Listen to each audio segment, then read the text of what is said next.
The 2023 winter event just released, and with that, we received the brand new Cryomancer tower. In this video, I'll be going over its stats, values, and uses, and giving my opinion on how good it is. Before I continue, do me a favor, hit that like button and subscribe to join the Blue Head Mafia. It helps me out a lot, and I really appreciate it. Also, if you want to talk to me, suggest videos, or maybe even be in one, consider joining the Blue Head Mafia Discord. It's a great time, and I hope to see you there.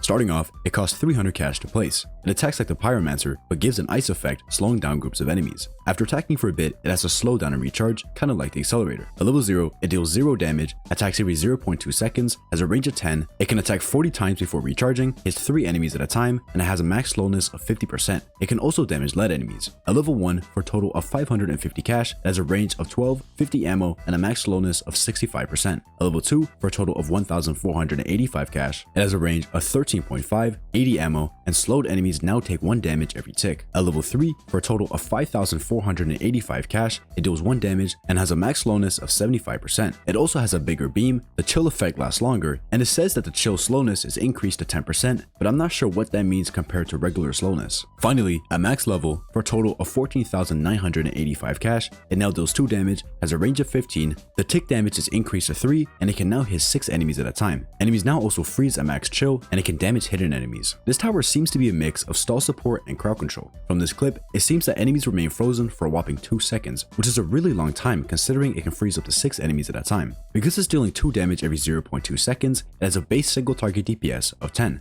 Assuming it has the same tick speed as a Pyro, its damage over time effect will deal an extra 6 DPS, totaling to 16 DPS. That means it isn't particularly good at taking down big bosses, and it has a DPS cost ratio of 1.07 DPS per 1k spent, which is terrible. However, if we're assuming it's hitting the max amount of enemies, which is 6, it has a DPS of 96, giving it a value of 6.41 DPS per 1k spent. That's alright, but still pretty bad. Although, DPS is not the main purpose of this tower. Instead, you should use it for its fantastic stalling capabilities. Because this tower has no placement limit, you can pretty much stall every enemy on the track. That 75% slow and full freeze stun can make a huge difference, and it gives your towers a lot more time to attack. Also, apart from the wave 50 boss, it seems like it can slow and stun most enemies in the game. While this isn't as broken as something like the Jester, I think the Cyromancer might end up being a pretty viable tower. I'm going to give this a solid A tier. The stalling is very useful, and the DPS against crowds is not bad, especially for support tower. But let me know what you think in the comments below. Also, make sure to hit that like button and subscribe to join the Blue Head Mafia. I'll see you guys in the next video.